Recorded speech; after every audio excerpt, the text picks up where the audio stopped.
evening. My name is Mike Shier with the Anne Arundel County Fraternal Order of Police, representing the active and retired police officers of Anne Arundel County. First, I want to thank you, County Executive Pittman, Councilman Ledbetter, for the opportunity to speak here tonight. Thank you to all the citizens who are here that support our police officers and advocate for our good salaries, like the last gentleman. Appreciate that. Here in Anne Arundel County, we have some of the best trained and equipped police officers in our country, but we don't have enough officers. The demands of our officers are increasing drastically. The county's population is increasing, but staffing levels have plateaued. We've added police officers and community engagement and other positions that weren't contemplated 6 years ago when an independent study told us that our agency is vastly understaffed. And understaffed we have remained. Decades of neglect of politicians misleading our communities with a policy of doing more with less have created a massive backlog. There was a recent news article that talked about Annapolis City Police and how they're failing to meet their statutory staffing rate of 3.2 officers per 1,000 citizens. It's great that they have such a goal, but even if Annapolis City were to hit 2.6 per 1,000, their staffing rate per capita would still be double that of Anne Arundel County, which is at 1.3 officers per 1,000 residents. Not only is this well below what our internal neighbor sets as a goal, but it's well below the national average of 2.4 officers per 1,000. We remain in a deep staffing hole. When you combine recruiting, vetting, hiring, and training, you find that it takes up to 2 years to actually get an officer on the street. COVID halted much of our training, except for minimum training requirements. We find ourselves playing catch-up in training as well. We've already reached the cusp of exhausting our budgetary allotment for advanced officer training beyond the minimums this year. Our salaries, like those of the teachers you highlighted, are just not on par with local jurisdictions, and we're vying for a limited pool of qualified candidates. If you don't want to cut police services, then we need police officers now. And like has been said, you get what you pay for. We're working at a ridiculous pace. Our crime rate remains well below the state average, but with such low staffing, that does not come without us working at an exhausting rate. Cannot be expected to sustain that.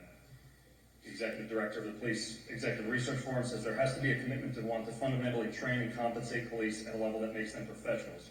Mr. Pittman, you said that public safety is the most fundamental job of government. And my mother would be very upset if I didn't give a thumbs up to pickleball. There you go.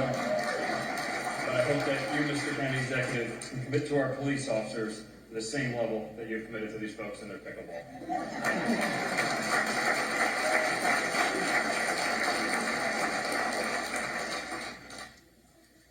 Good evening. I'm Jesseanne Shier. I'm that guy's wife. I'm a resident of District 7 down in Lothian. Thank you for letting me speak tonight. My husband's been a police officer for 19 years, serving this county and the state. I try not to think about whether or not he's more dedicated to his job than he is to me, so I don't really want to be disappointed. He works night and day to improve our police department and our community. He literally went to law school. I put that man through law school so he can do a better job of teaching the officers of this county the rules of enforcing the law. I cannot wait for him to retire. It is too dangerous for my liking, and except for a few folks, not many people really seem to appreciate the job that he and his fellow Anne Arundel County police officers do every day. I feel in fear for my husband because our officers are spread so thin. They all have to do extra work to make up for the slack of this county's negligence in failing to properly staff its police department. Officers throughout our county work punishing amounts of overtime, and I assure you it's punishing, I never see him, to make ends meet and to make up for staffing shortfalls. And then the department has to explain to you why they are paying so much in overtime. We are well past due for properly staffing our police department and paying police officers like for the professionals that they are. Mr. County Executive, Ms. Ledbetter, our police officers need your support. We need it in your words and in your budget. We wasted years and years short-staffing our police department, and that simply needs to stop. Thank you, and also, God pickleball. Thank you very much.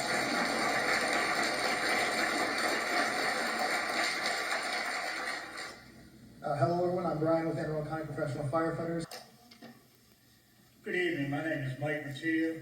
I'm a resident of beautiful downtown Beverly Beach, and I'm here to echo that gentleman that was here from the FOP, the Fraternal Order of Police, to increase our police protection. We need to recruit more officers to the job.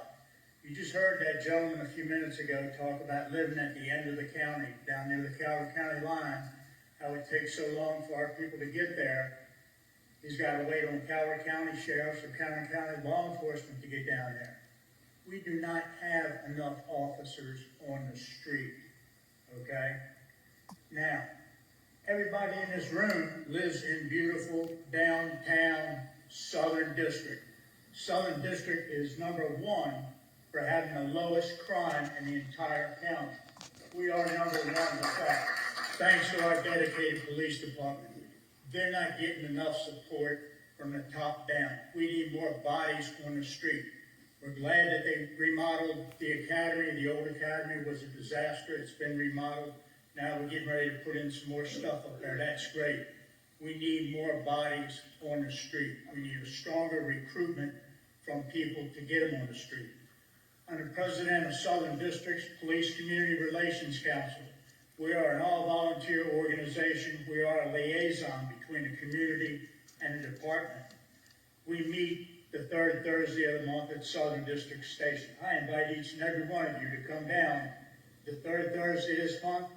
You will see us award the Officer of the Year, the Detective of the Year, the Reserve Officer of the Year, and the first time in Anne Arundel County, we're going to award the Crossing Guard of the Year for Southern District. It's time they get the recognition they deserve. Please, put it in the budget. Give us more police officers that we need. Thank you very much. Thank you. Heard you loud and clear on the funding element as well. Let's see, our police officers, our firefighters, thank you very much. Heard you loud and clear. Please tell your wife, Marine Corps spouse to police officer wife, I appreciate her service. Know what it's like to put my head on the pillow at night and worry about the person that I love. So if you could pass that on to her, I'd appreciate it. You know, on the police staffing issue, I do want to address that because it's been an issue for a long time. When I came in, we were at under 700 sworn officers, and we knew, we were told by a study back then, even before that, we should be at 825. And so we were able to accelerate things in my first year and a half or so, and we hit that 800 mark, but we're not there now. People retire, and we're back down into the mid to high 700s. And we know that, so we have a recruitment issue, we have a retention issue, but it's not as bad as some counties because we have a great police department that we can recruit, because relative compared to other jurisdictions, the morale is higher and it's a well-run department. In fact, some would say the best damn police department in America, I think I've heard said by our chief. But there are some new positions that we know we have to create, but we really have to make sure that we can recruit and retain, and we're aggressive about that. And part of that is just making sure that they are well-equipped, well-staffed, well-supported, and embraced by the community. And I think in Anne Arundel County, we've showed that we do embrace our police officers and the work they do. So I think we can get there well above that 800 number to where we need to be. Our fire department has had similar issues.